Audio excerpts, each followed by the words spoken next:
Aaron Schimberg's 2018 film Chained for Life is a unique film about disability representation, made even more authentic by the fact that Aaron Schimberg is a disabled filmmaker. It explores disability culture and representation, and yet it never utters the word disability. The story takes place on a movie set. Non-disabled Mabel plays a blind character in a melodrama called Marked for Life, which also features disabled actors including Rosenthal, a man with a facial difference. Schimberg tells the story through three overlapping realities.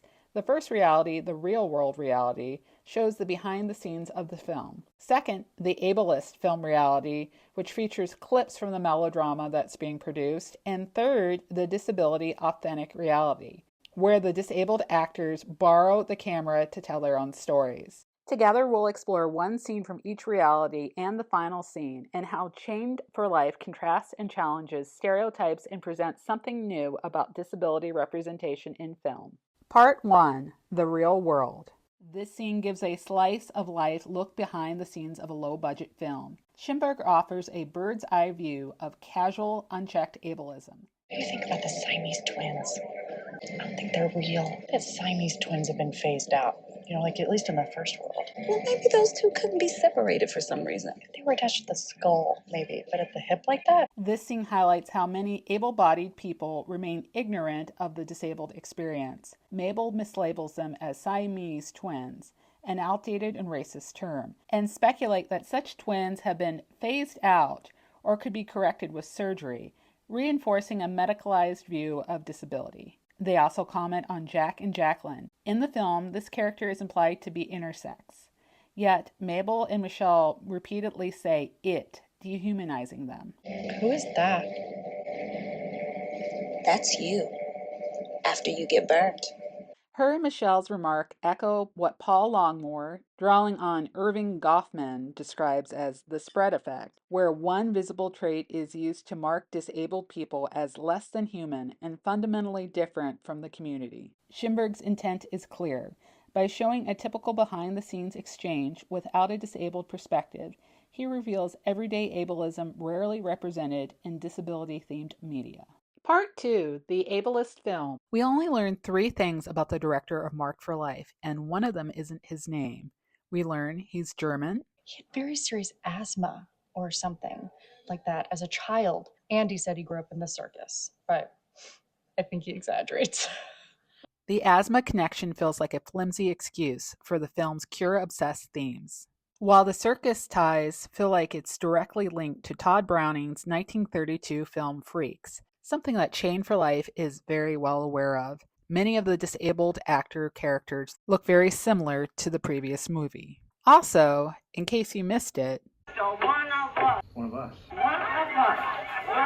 One of us. Characters in the film have German names and accents, and the costumes suggest a 1930s or 1940s era. From the dailies, the plot revolves around disability segregation and experimental surgery, rooted in the medical model of disability. This also, given the time period, makes it feel like it's a Nazi story. Hollywood has long exploited disability as a melodrama, casting characters as either pitiful or monstrous.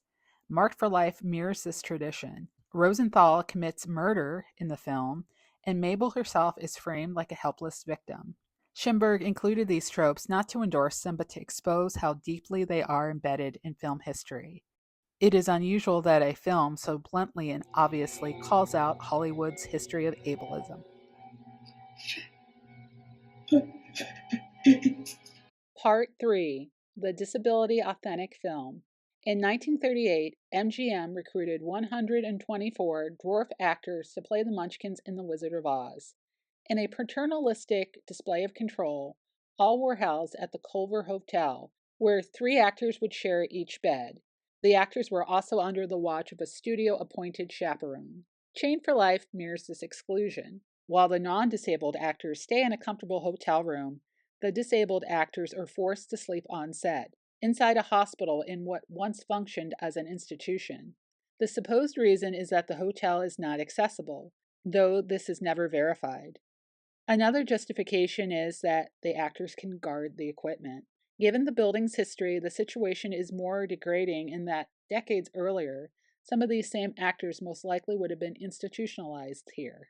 The actor's film shows disability in a real, authentic way, breaking away from the stereotypes that Longmore talked about, like the helpless victim, the villain, or the tragic figure. Schimberg further subverts these tropes by showing disabled characters as fully realized people with their own agency and voice. This includes a campfire scene with discussions of topics ranging from insurance to numbers of surgeries that the actors had had. This particular moment feels like an author's self insert. Schimberg was born with a cleft palate and has openly reflected on his disability and often folds his own experiences into his films. You weren't born like that. You had corrective surgery that wasn't medically necessary. I was an infant at the time. I didn't consent to any reconstructive surgery. Yeah, but your parents or whoever, they took a risk so you could fit better into society. The campfire sequence also exemplifies disability culture. Across different disabilities, the actors share stories of intrusive questions and everyday ableism, openly parodying these situations together. There is also a reference to intersectionality when Nora states, I have a movie. I'm going to bed. I'm gonna know my goddamn lines. Oh, great. Now a woman wants to make a movie and nobody wants to help. Schimberg's staging of the actors' living conditions doesn't just echo the Culver Hotel history, it reclaims it. In Chained for Life, the disabled actors are forced into degrading, childlike arrangements by the production, yet they resist by creating their own work. Their own film scenes mark a shift from Hollywood's paternalism to disabled people asserting their own authorship in community. Here, disability culture emerges not in spite of exclusion, but directly responding to it, a collective act of creativity, connection, and storytelling. That final scene. The final scene is long, awkward, and unsettling.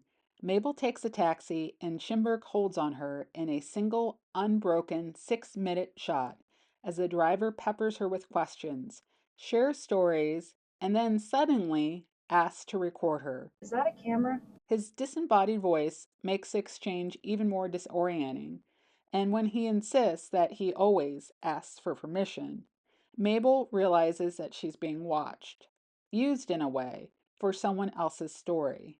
The last words we hear of his are, "Will you consent to film?" The film's closing line.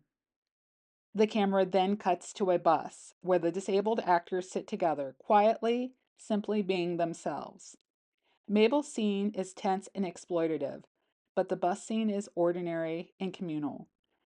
By shifting the spectacle onto the non disabled character, Schimberg disrupts Hollywood's habit of portraying disabled people as tragic or threatening.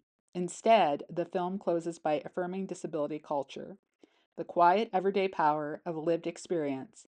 It's a radical way to imagine disability presented on the screen. Conclusion. Schimberg's Chained for Life is dense with references to disability theory and critiques of media, so dense that we've only scratched the surface of its thesis. Chained for Life gets its name from the 1952 exploitative film of the same name that starred Daisy and Violet Hilton. This is just one of the many allusions and references to disability-themed media and history that Schimberg explores. But does it pass the Fry's test? Does this work have more than one disabled character? Yes. Do the disabled characters have their own narrative purpose other than the education and profit of a non disabled character? Yes. Is the character's disability not eradicated either by curing or killing? Yes. But I would argue the film also deconstructs this particular trope. Taken together, these elements show that Chained for Life not only passes the Fry's test, but also challenges narrow ways disability has been represented on screen. As Petra Kuppers and Melanie Wakefield note, to call a culture into being allows disabled people to see their life experiences as important, exciting, and beautiful in their painfulness, exclusion, and difference. By weaving in history, theory, and lived experience, Schimberg creates a film that is not only a critique of ableist media, but also a vision of what disability-centered storytelling can achieve. The film may never say the word disability, but it demonstrates how authentic representation can reframe not only film and culture itself, a revolutionary act in a media landscape still dominated by ableist narratives.